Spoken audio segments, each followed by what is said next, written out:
Abram suas Bíblias na carta de Paulo aos Colossenses, capítulo 2. Amém? Vamos dar continuidade à nossa série de mensagens, Cristo sobre todos. Diz assim a palavra de Deus: Gostaria, pois, que soubesseis quão grande luta tenho mantendo por vós, pelos laodicenses, e por quantos não me viram face a face, para que o coração deles seja confortado e vinculado juntamente em amor, e eles tenham toda a riqueza da forte convicção do entendimento, para compreenderem plenamente o ministério de Deus, Cristo, em que todos os tesouros da sabedoria e do conhecimento estão ocultos.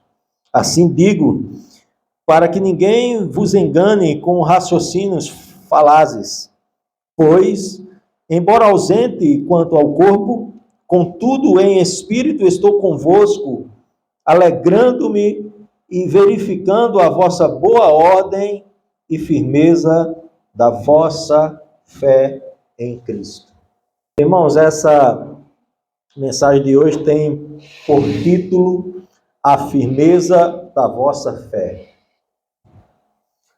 Irmãos, como nós temos falado ao decorrer das mensagens, tanto eu como o pastor André, nessa maravilhosa epístola da prisão, Colossenses, Paulo escreve durante a sua primeira prisão em Roma, prisão essa que foi ocasionada por conta dos judeus. Paulo se encontra nesse cárcere quando escreve a esta amada igreja, a igreja de Colossenses. E essa igreja não tinha visto, como nós acabamos de ler, não tinha tido encontro ainda com Paulo. Paulo não conhecia essa igreja, não conhecia esses irmãos pessoalmente. Paulo não foi o plantador dessa igreja. No capítulo 1 nós vamos ver lá que Epáfras era o cooperador de Paulo ali em Colossos. Mas nós vamos identificar, irmãos, nessa carta, nessa epístola da prisão, uma particularidade muito interessante e que nos chama a atenção acerca do ministério do apóstolo Paulo e do próprio apóstolo Paulo, que é uma característica que ao lermos os seus escritos, nós com facilidade podemos identificar, que é o seu amor pela igreja de Cristo, o seu cuidado pela igreja de Cristo. Nós, ao lermos os escritos, inspirados por Deus, usando a instrumentalidade do apóstolo Paulo, nós podemos ver o tamanho do amor que esse homem tinha pela igreja do Senhor. E podemos observar que todo o serviço que ele realizava em prol do reino e da igreja do Senhor não buscava em nenhum momento a vaidade ou o reconhecimento pessoal. E quando nós olhamos, irmãos, para os nossos dias atuais, não sei você, mas às vezes me entristeço, porque o sentimento que vejo é de uma espécie de rivalidade entre as igrejas, até entre igrejas da mesma ordem e denominação. Há uma rivalidade, como se estivessem em uma competição para ver quem consegue mais clientes.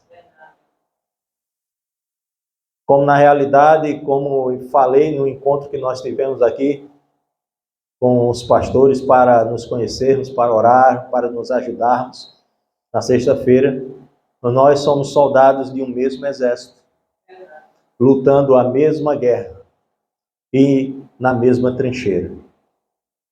Nós não competimos uns com os outros. Nós avançamos sob o comando do mesmo general.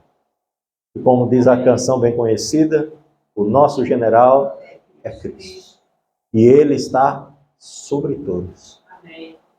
Então, irmãos, dito isso, eu não me entristeço quando eu olho para as igrejas que estão à nossa volta e vejo o crescimento da igreja. Eu não me entristeço ao ver o avanço do pastor Diego ali na igreja do Pirangi. A luta daquele jovem pastor para revitalizar aquela igreja. e as conquistas que ele já alcançou. E eu, pelo contrário, oro para que ele avance ainda mais, para que o ministério dele avance ainda mais. Assim como oro também para a igreja do Jiqui, para o seu pastor, pela Igreja Batista Cidade, pela Assembleia de Deus que temos ali na Avenida das Alagoas, pela Igreja de Cristo que temos aqui na localidade. Oro pelas igrejas que têm a palavra de Deus como um manual de regra, fé e prática. Porque nós, irmãos, não somos competidores. Nós devemos desenvolver no nosso coração o mesmo amor que o apóstolo Paulo tinha pela igreja do Senhor. Mesmo sendo a igreja que não foi plantada por nós, mesmo sendo a igreja que não seja da mesma denominação que a nossa. Nós devemos amar a igreja de Cristo, porque quando estivermos lá, irmãos, não haverá placa e nem divisões. Haverá uma única igreja, real e verdadeira. Não haverá o lugar dos batistas, dos assembleanos, dos presbiterianos, dos wesleyanos. Não haverá. Haverá somente a igreja de Cristo, a verdadeira igreja de Cristo. Aquela que é formada pelos eleitos, pelos escolhidos do Senhor desde a eternidade. Aqueles que ouviram a mensagem do Evangelho e o Espírito Santo os convenceu da justiça, do juízo. Só haverá esta igreja. E nós identificamos esse amor, irmãos, de Paulo pela igreja do Senhor, porque ele escreve, Paulo está preso, irmãos. Poderia estar revoltado. Talvez se eu e você estivéssemos no lugar do apóstolo Paulo, não ia denotar tempo para estar escrevendo a uma igreja que você nem foi lá, que as pessoas nem lhe conhecem, que você nunca viu, porque você ouviu falar dessa igreja. Mas Paulo toma conhecimento que aquela igreja estava atravessando alguns problemas de ordem doutrinária. Estavam dando ouvidos a heresias, e a mais conhecida delas, por estudiosos, foi citada domingo passado pelo pastor André, conhecida como a heresia de Colossos, onde o gnosticismo, uma prática que enfatizava muito as revelações ocultas, místicas, misturada com rituais do judaísmo, estavam penetrando na igreja, estavam corrompendo a igreja. Interessante que dessa semana eu conheci uma mulher, uma irmã em Cristo, de uma igreja, não disse a denominação, mas estava acompanhando pela internet um grupo judeu de uma sinagoga. E ela estava dizendo que nós deveríamos seguir esses rituais, porque a igreja abandonou esses rituais. E eu fiquei pensando, escutando aquela mulher, ela nunca leu as cartas paulinas, nunca viu o tamanho da luta que o apóstolo Paulo atravessou por conta dos judaizantes dentro da igreja, querendo implementar o judaísmo dentro da igreja cristã, as práticas do judaísmo. Não são essas práticas, irmãos, não é nenhum rito, nenhum ritual que nos garante a salvação, que nos aproxima de Deus, mas somente Cristo. Somente Cristo, irmãos. Somente pelos méritos de Cristo e alcançados pela graça que nos foi dada pelo sacrifício dele na cruz. É o único meio pelo qual nós podemos nos aproximar do Senhor. Nós podemos ser salvos somente pela força do Senhor, pela obra do Senhor. E essa igreja está abraçando esta heresia. E Paulo poderia, irmãos, estar preocupado com outras coisas, até com a sua defesa, porque estava preso ali, sofrendo falsas acusações por parte dos judeus. Mas Paulo está preocupado com a igreja. Porque, irmãos, não adianta só também você estar sentado aqui. Não adianta só você fazer parte de uma igreja. Não adianta só você fazer parte de um ciclo religioso. Uma frase que tem sido muito dita no nosso tempo é: o importante é estar na igreja. Ainda bem que está na igreja. Estar na igreja é melhor do que estar no mundo. Depende de qual igreja você está. Vou repetir. Depende de qual igreja você está. Se é uma igreja que realmente prega o verdadeiro evangelho, então realmente você está em um lugar bom, independente de qual seja a denominação. Mas se você está em uma igreja que prega o falso evangelho, não é um lugar bom para você estar. Porque é um estrago muito maior do que alguém que está no mundo.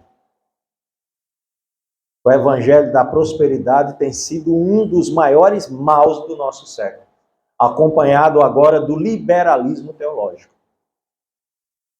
As igrejas agora estão saindo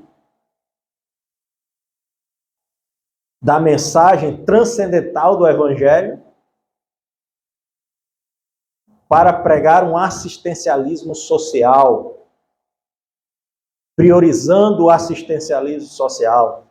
Não, dito isso, irmão, não estou dizendo que a igreja não deve realizar obras sociais. A igreja, sim, deve participar ativamente nas comunidades onde ela está inserida, contribuindo para o bem-estar social. Mas a igreja não pode abandonar a sua primária missão, a sua principal missão, que é a proclamação do Evangelho de Cristo, que é a pregação da palavra de Deus, que é a mensagem do arrependimento dos seus pecados e a entrega total da sua vida a Jesus Cristo. A igreja não pode abandonar a sua principal missão, a missão de pregar o Evangelho. Não podemos, irmãos. Não podemos. Não podemos introduzir ou permitir que se entre na igreja, se introduza na igreja práticas pagãs, costumes culturais que substituam as nossas ordenanças. Aquilo que a palavra de Deus nos ensina, nos instrui. Não podemos somente, irmãos, trabalhar para o bem-estar social e esquecer o espiritual.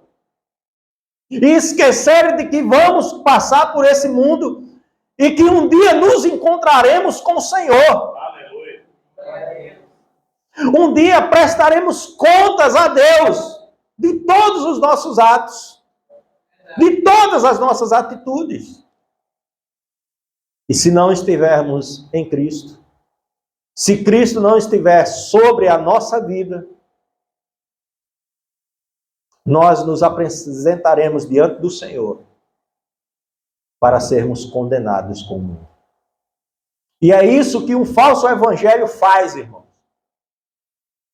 Multidões estão sendo levadas ao inferno, porque eles estão dando ouvidos ao falso evangelho. Um evangelho sem cruz, um evangelho sem Cristo, um evangelho sem arrependimento, um evangelho sem arrependimento, um evangelho sem graça. Quantas e quantas pessoas, irmãos, estão abandonando os ensinamentos do Senhor? E aí essa preocupação de Paulo em relação a essa igreja. Paulo está preocupado em um possível abandono desta igreja, do verdadeiro evangelho, com medo que ela abrace totalmente esta heresia que estava penetrando a igreja de Colossos. E é isso que um bom soldado de Cristo faz, irmãos. É isso que um bom pastor faz. Ele trava batalhas pelo rebanho que o Senhor confiou. E é isso que o apóstolo Paulo está fazendo. O ministério pastoral, ele não é um ministério geográfico, não é um ministério local. O ministério pastoral é um ministério universal. Cada pastor tem responsabilidade maior em suas comunidades, mas ele é pastor em qualquer lugar onde ele estiver. E ele tem a missão de defender o evangelho aonde ele estiver. Doa a quem doer.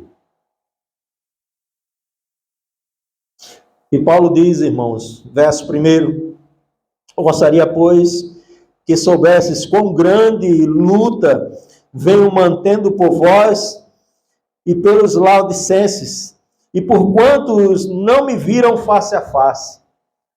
Mas, pastor, que luta é essa? Oração, irmãos.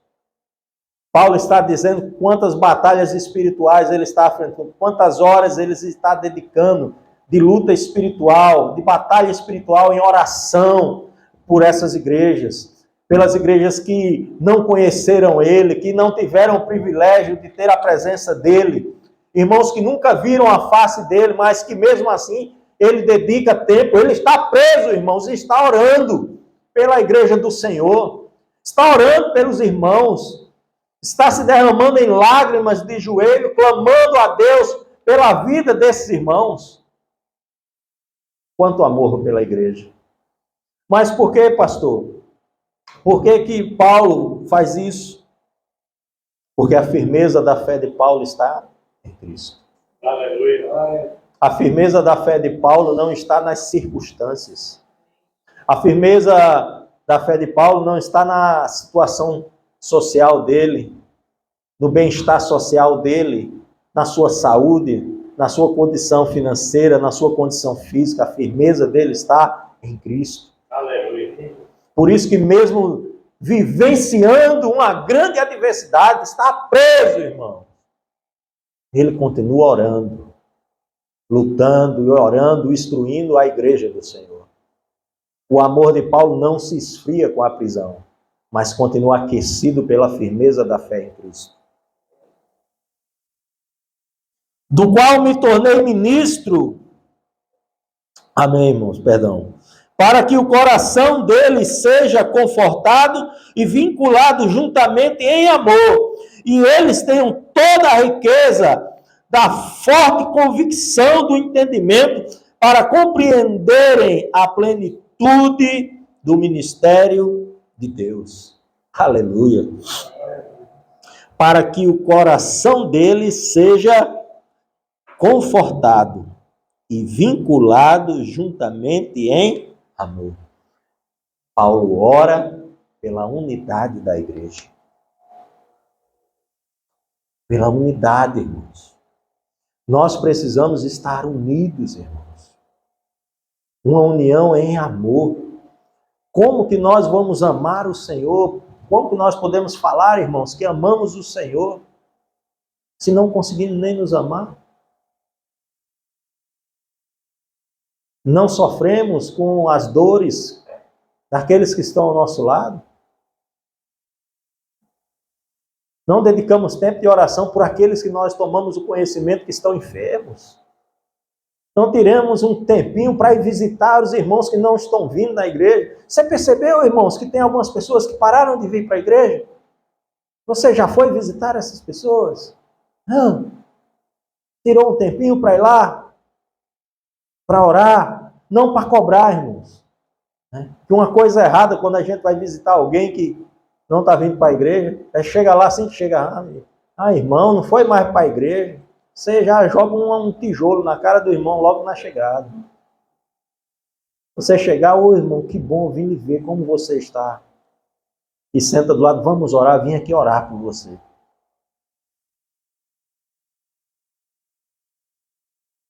E o Espírito Santo vai fazer com que essa pessoa abra o coração dela para você. Quem sabe até falar por que ela não está vindo mais à igreja. E você pode ser um instrumento de Deus para aliviar a dor do coração dessa pessoa. Nós precisamos estar unidos para que o coração deles seja confortado e vinculado juntamente em amor. E eles tenham toda a riqueza da forte convicção do entendimento para compreender plenamente o ministério de Deus e de Cristo. Precisamos estar unidos, irmãos, também no conhecimento, na firmeza da nossa fé, na convicção plena do ministério de Deus, no ministério de Cristo, em que todos os tesouros da sabedoria e do conhecimento estão ocultos. Mas por que o apóstolo Paulo usa essa figura de linguagem agora, afirmando que estão ocultos?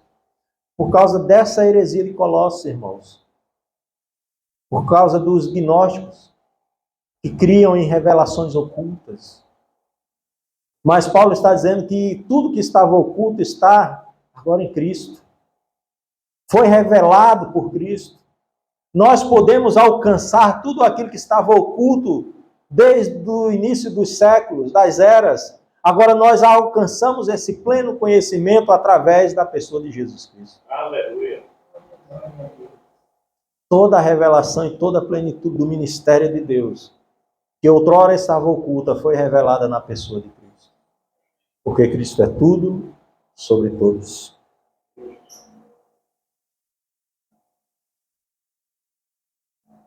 Assim digo, para que ninguém vos engane com raciocínios falazes. Colossos estavam dando ouvidos às heresias dos gnósticos, à filosofia grega, e aqueles que tentavam implementar na igreja novamente os rituais do judaísmo. Mas quando nós estamos firmes, irmãos, alicerçados, irmãos, no pleno conhecimento de Deus, que é a palavra do Senhor, do ministério de Cristo, nós não seremos enganados por falsas doutrinas, por falsos ensinos, por falsos mestres, por falsos apóstolos, por falsos pastores, por falsas igrejas. Porque nós vamos estar firmes e alicerçados no Senhor e na palavra de Deus. Aleluia. No pleno conhecimento de Deus, de Cristo. Quantas pessoas estão dando ouvido a vozes estranhas na igreja? Quantas e quantas, irmãos? Igrejas lotadas, abarrotadas de pessoas, mortos espirituais, cegos sendo guiados por cegos, indo à igreja atrás da bênção, da satisfação pessoal, e esquecendo que lá, como nós vimos na Escola Bíblica Dominical, em Atos 2, ao final da exposição da sua mensagem, as pessoas ficam desesperadas e chegam a Pedro e aos apóstolos e dizem: o que faremos então diante de tudo isso que foi dito? Arrependam-se dos seus pecados e sejam batizados em nome de Jesus Cristo. A mensagem de arrependimento, irmãos. A mensagem de pecado. A realidade do homem diante de Deus. Isso não está sendo mais pregado. Está sendo ensinado até nas igrejas que nós somos pequenos cristos. E tem muito crente dando ouvido a isso. Nós não somos pequenos cristos, coisa nenhuma. Nós somos pecadores. Miseráveis. Desobedientes, insolentes, pecadores. Ai de nós, se não for a misericórdia e a graça de Deus em nossa vida. Nós precisamos de Cristo, não o contrário, irmãos. Não é Ele que precisa de você. Ele não precisa de mim para nada. Sou eu que preciso dele todos os momentos da minha vida. Nós precisamos, a igreja precisa dele. Essas pessoas estão dando ouvidos a falsas doutrinas, a falsos mestres. Existe igreja para todo gosto, para toda prática. Não se espante se daqui a alguns anos surgir a igreja dos pedófilos. Não se engane. Mas a igreja verdadeira, a igreja de Cristo, permanecerá. Permaneceremos na nossa posição. Custe o que custar. Porque o que chegou ao nosso coração O que chegou ao nosso entendimento, o que foi revelado a nós pelo Espírito Santo, foi o pleno conhecimento de Deus e do ministério de Deus. Amém. Esta é a firmeza da nossa fé.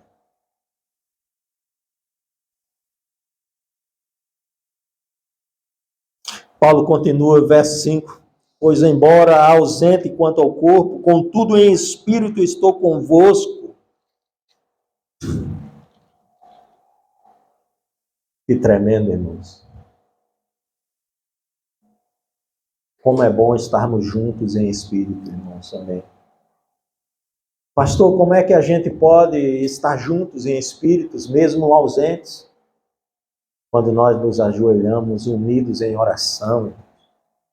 Nós dividimos a igreja em grupos de oração. As irmãs se reuniram essa semana já? Glória a Deus. E os homens? Ainda não, hein? Vamos reunir. Vamos. Vamos estar unidos. Paulo estava lá na prisão, irmãos, em Roma. Mas estava unido no Espírito com a igreja de Colossos. Intercessão, orando por eles. Lutando por eles. Clamando a Deus por eles. Sofrendo com eles.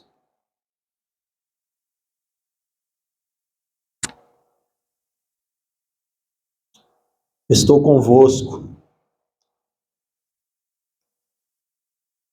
alegrando-me e verificando a vossa boa ordem e firmeza da vossa fé em Cristo.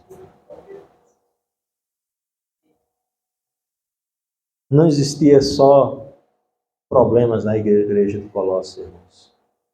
Existia também um grupo de irmãos que também estavam lutando para permanecer naquilo que eles haviam recebido. Lutando para não se desviar do pleno conhecimento de Deus e de Cristo. E como tem sido a minha e a sua realidade? Como tem sido para a gente, irmãos? Quantos e quantos têm abandonado a igreja? Entristecidos com as situações. Deixa eu falar uma coisa para você nessa noite. Quem disse a você que Deus vai colocar você em locais fáceis? Quem disse a você que onde você estiver, você não vai enfrentar a oposição? Quem disse que onde Deus colocar você, não vai levantar pessoas contra você? Quem foi que falou isso para você? No mundo tereis aflições, mas eu estou até a consumação. Aleluia. Deus colocou você, talvez você esteja pensando, Deus colocou você no lugar errado. Mas Deus colocou você no lugar certo. Para você fazer a diferença onde você está. Para você lutar. Deus está dando a você a oportunidade de você glorificar a Ele lutando o bom combate pela causa de Cristo. Uma vez eu vi o reverendo Hernando Dias Lopes em um podcast, se não me engano, ele falando que o cristianismo não é para covardes. Eu concordo com ele. Ser cristão não é para covardes. É preciso ser corajoso para ser cristão. É preciso ter coragem para enfrentar as adversidades que surgirão, que surgirão e continuarão surgindo até a volta de Cristo. A vida cristã não é fácil. Com a velocidade da informação, é mais difícil, irmãos. É tanta informação chegando com a velocidade espantosa ao nosso alcance. Nós, pastores, temos o dobro do trabalho que tinham os pastores de antigamente. Porque nós preparamos um sermão, oramos, nos dedicamos para chegar aqui e pregar por fidelidade à palavra de Deus. e durante a semana você vai ver outro cara lá na internet ou na sua televisão e vai esquecer tudo que o pastor falou no culto e vai dar ouvidos àquilo que aquela pessoa está falando. Uma mensagem até que alguém mandou para você no grupo de WhatsApp. Às vezes uma mensagem totalmente contrária ao que a palavra de Deus ensina. Mas sabe como é que você pode se livrar de tudo isso, irmãos? Se a firmeza da sua fé estiver em Cristo. Amém. Glória ao Senhor. E se realmente você experimentou a plenitude de todo o conhecimento do ministério de Deus e de Cristo.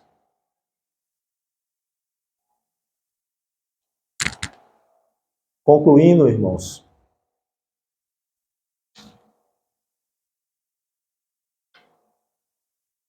o apóstolo Paulo, no início aqui do capítulo 2, nesses versículos que nós acabamos de ler, ele demonstra claramente todo o seu interesse pelos colossenses, todo o seu amor, todo o seu cuidado por esta igreja. Amém.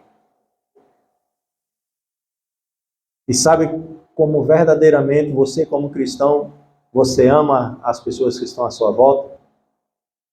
Quando você não negocia a sua fé e quando você não oculta dessas pessoas que estão ao seu lado a verdade.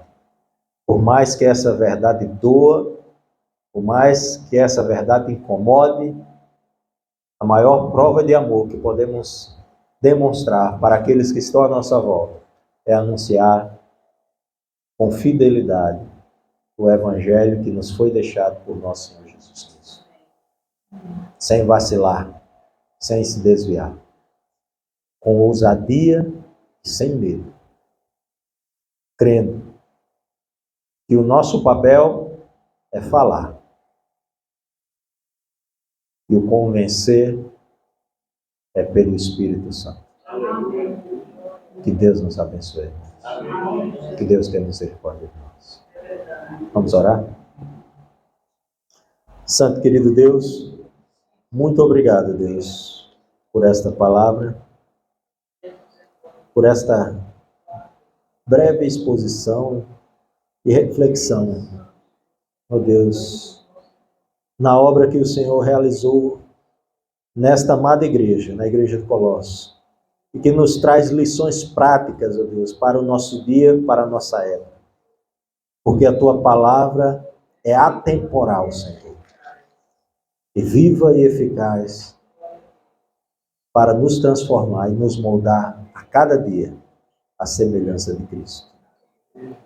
Perdoa nossos pecados, oramos em nome de Jesus. Amém.